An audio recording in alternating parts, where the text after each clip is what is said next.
فَإِنْ خِفْتُمْ فَرِجَالًا أَوْ رُكْبَانًا، پھر اگر خوف میں ہو تو پیدل یا سوار جیسے ممکن ہو نماز ادا کرو۔ حالت خوف میں نماز ادا کرنے کے مختلف طریقے ہیں۔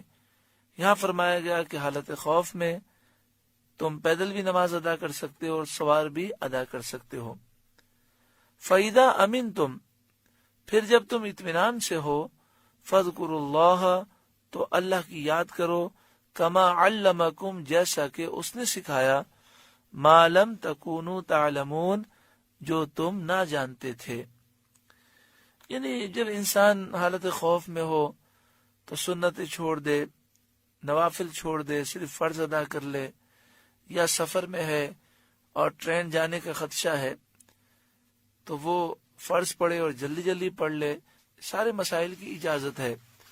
لیکن جب آدمی اطمینان سے ہو، فرائض، واجبات، سنت مؤکدہ، سنت غیر مؤکدہ اور مستحبات کے ساتھ نماز مکمل خشوع و خضوع سے ادا کرے۔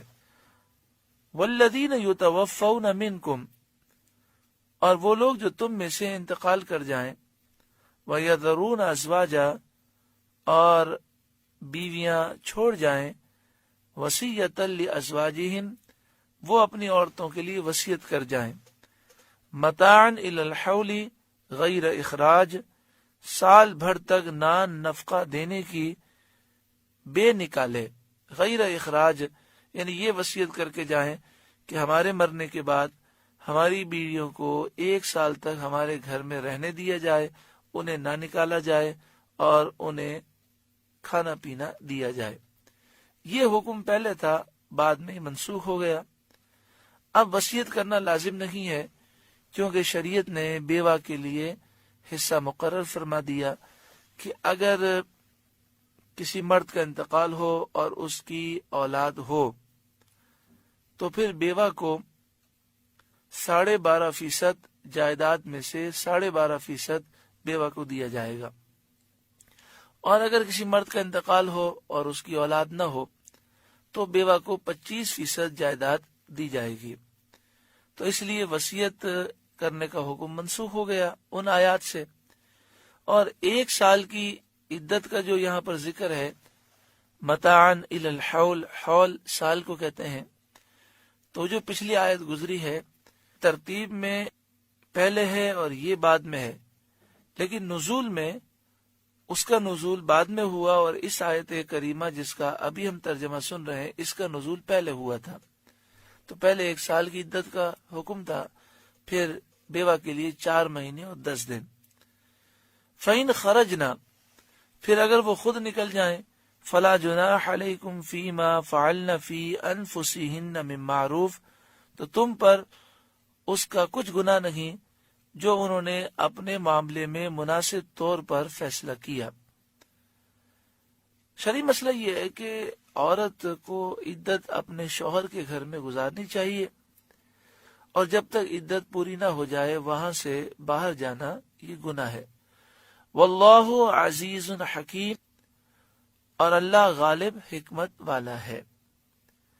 وَلِلْمُطَلَّقَاتِ مَتَاعٌ بِالْمَعْرُوفِ، اور طلاق والیوں کے لیے بھی مناسب طور پر نان و نفقہ ہے۔ اس مسئلے کو یاد رکھیں کہ جب عورت کو طلاق ہو جائے تو اسے بھی عدت اپنے شوہر کے گھر میں گزارنی چاہیے، لیکن ہمارے معاشرے میں ایسا عام طور پر ہوتا نہیں ہے۔ شرعی طور پر شوہر پر لازم ہے کہ جس نے اپنی زوجہ کو طلاق دی وہ عدت کے لیے گھر بھی دے اور پوری عدت کا خرچہ بھی دے۔